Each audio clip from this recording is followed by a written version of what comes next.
Hello, welcome back to Statistics and Mathematics YouTube channel. Today we are going to dive into multiplication rule in the introduction to probabilities, right? And then we have two main multiplication rule. The first rule is independent event, and the second rule is what? Dependent event, according to my list, right? So at the top here, you could see that we said if two events A and B are independent events, if the fact that A occurs does not affect the probability of B occurring, right? So the occurrence of A does not affect the occurrence of what? B. In that way, we are saying that probability that A intersects in B will be equal to probability of A times probability of what? B, right? Probability of A times probability of what? B. So all that we are trying to say here, a minute, give me a minute, I'm coming. So all that we are trying to say is that, like, when you see the n here, is the same as the intersection, right? So in another way around, we can say that probability of A intersects probability of B will be equal to probability of A times what? Probability of what? B, right? So that is what I'm trying for you guys to really understand what I'm trying to say, right? So here, probability of A intersect B must be equal to probability of A times probability of what? B. So occurrence of A does not affect the occurrence of what? B, right? So if this is the situation, that's the first rule of what? The first rule for the multiplication, right? So if this is the instant, then you see in our previous video we learned something about the conditional probabilities, right? And then we learned that if you have probability of A given that B has already occurred is equal to probability of A intersecting what? Probability of A intersect what? B divided by probability of what? B. But since probability of A intersect B is equal to probability of A times B, then we are going to replace probability of A intersecting B to be equal to probability of A times probability of B. When you do so, this B will cancel that B. Then we are trying to say here that probability of A given B will be equal to what? A. Probability of what? A. So in any exams or in any question, right? If the question says that the two events that they have given to you, if that event is an independent event and they ask you to calculate for probability of A given probability of A given that B has occurred, then probability of A given that B has occurred will be equal to what? Probability of what? A, right? That is the concept I want to establish here, right? So let's go to the B, right? Sometimes they can also ask you to also give the probability that probability of B given that A has what? Occurred. So this one will also be expressed as probability of A intersect what? B divided by probability of what? A, right? And then this one, we know that probability of A intersect B is equal to probability of A times probability of B, right? So probability of A times probability of B divided by probability of A, and this A will cancel that A. Then we are going to have probability of B given that A has what? Okay, will be equal to a probability of what? B, right? So in any exams, if these two things are given to you, right?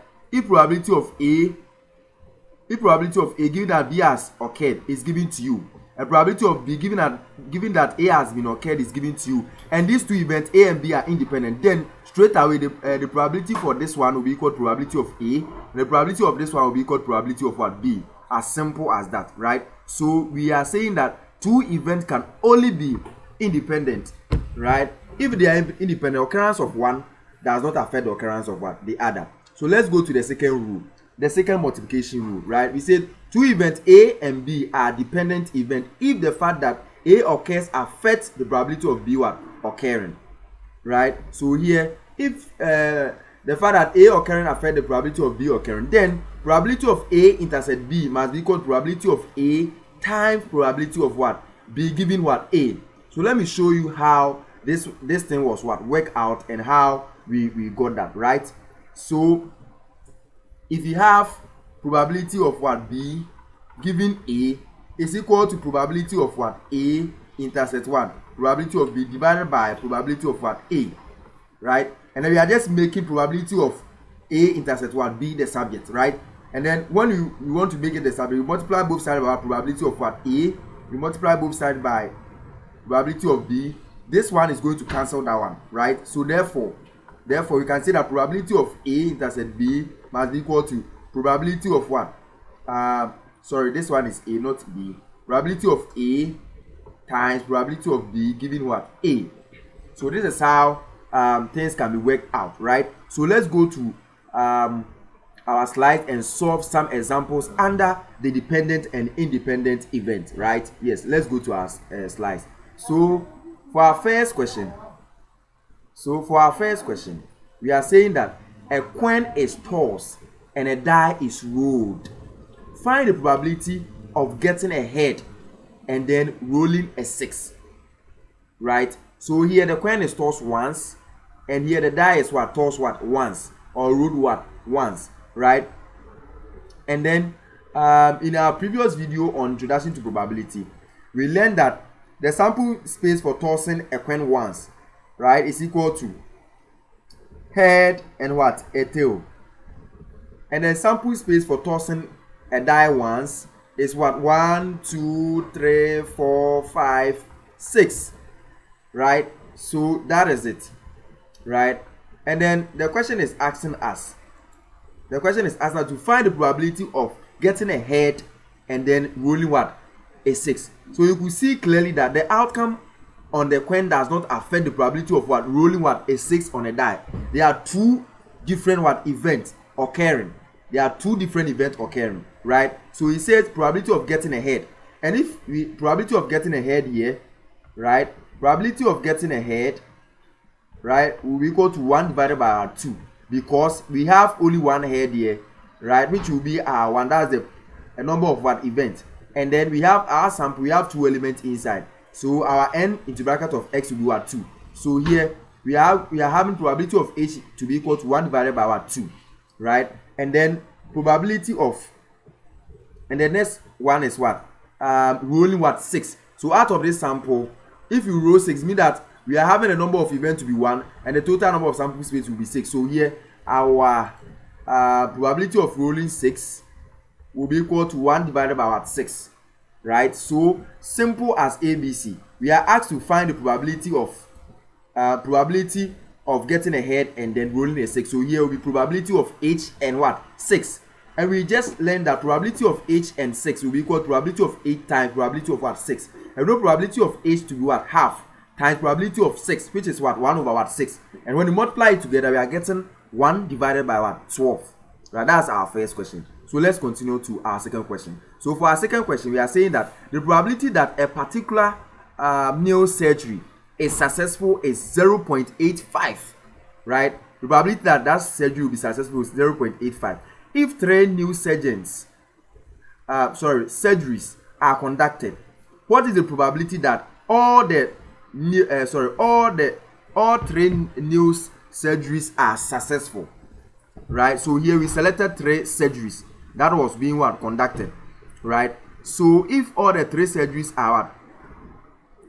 If all the 3 surgeries are what? Successful, then we are going to have probability that our first surgery was successful times probability that our second surgery was successful times probability that our third surgery was successful. They are what? Both what? They are what? Independent what? Events, right? They are independent events. Please, for the surgery, don't confuse yourself that the surgery is coming from the same surgery. So since there are 3 being successful, then we are going to have it's going to be dependent. No, you see, the surgeries was conducted independently. The first surgery, the second surgery, and the third surgery, right? So here we are going to just find the probability that the first surgery was successful, second surgery, and the third surgery. So to be P1 times 2, probability that the first surgery was successful times probability that the second surgery was successful times probability that the third surgery was what? Successful. And you can see that we were not given independent probability for each of the surgeries, but all that we are saying that probability that these surgeries will be successful, right, is what? 0.85. So all that we are going to do is just repeat 0.85 3 times, right, and then just multiply 0.85 times 0.85 times 0.85. We are getting 0.614, right? Yes, that's for our first question. And our second question says none of the 3 surgeries is successful, right? So if none of the 3 surgeries is successful, it's very simple, right? So we have we have the probability that the surgery was successful to be what? 0.85. So the probability that the surgery will not be successful, that is probability of failure will be what? 1 minus 0.85. That is complement, right? We learned complement in our previous video, right? And then we said that if the event is given to you, the event will be a probability of what? E. And then we are asked to say that maybe the event will not occur, right? That will be a probability of what? E complement will be equal to 1 minus probability of what? E. So that is what we are using here, right? So here we are having probability that the event will not occur to be 1 minus 0.8, of which you are getting 0.15. And you will see that they said we should find what is the probability that none of the 3 surgeries is successful, right? So we are talking about 3 here.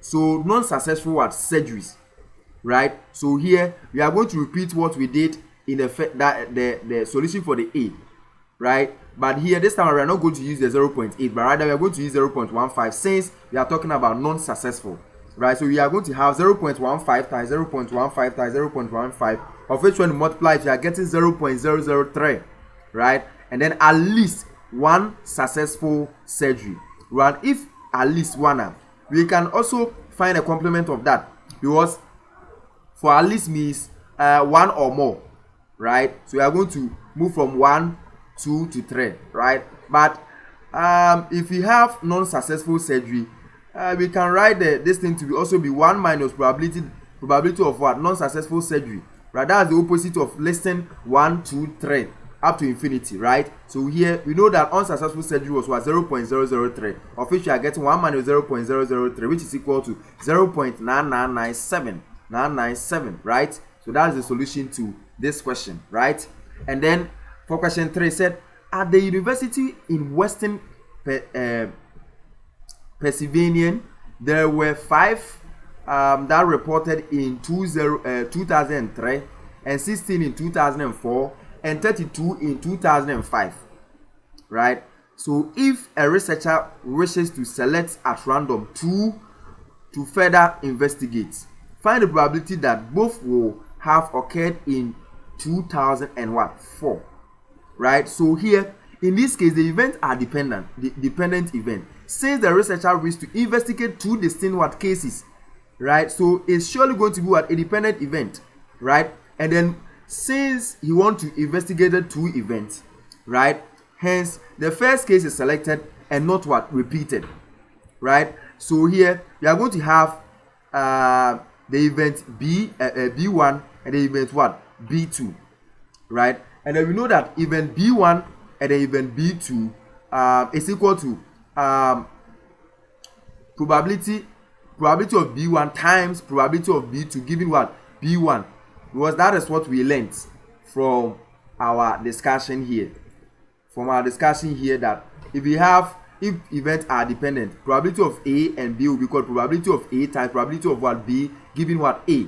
That is what we learned here, right? Yes. So when we come here, and then these two events that we are talking about, they are distinct, right? They are distinct events. That's what we are represented by B1 and what? B2. What the researcher wants to investigate that distinct cases. The researcher wants to investigate what? That distinct cases. And these 2 distinct cases will be represented by what? B1 and then what? B2. So since they are dependent event, probability of what? B1 intersect probability of what? B2 will be equal to probability of what? B1 times probability of what? B2 given what? B1, right? So that is what we are going to have. So for the question says that find the probability that both have occurred in 2004, right? So both of the distance occurred in 2004.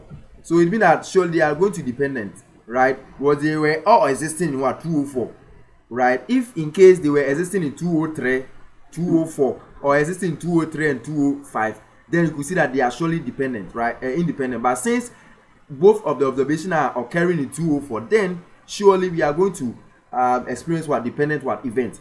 And then right now we know probability of getting B1 because that occurred in what? 2004, right? And then for 2004 we are having 16, right? We have been given 203 to be what? 5, 204 to be 16, and 205 to be 32. So we are just going to add 32 to 4. So let me write so that you guys really understand. Okay, so we are having probability of what getting b1, which is equal to number of what b1 divided by number of what the sample space. And from the question, our sample space will be equal to 5. We have our 5 here, 5, 16, and what 32. So 5 plus 16 plus what 32, which is equal to this plus that is giving us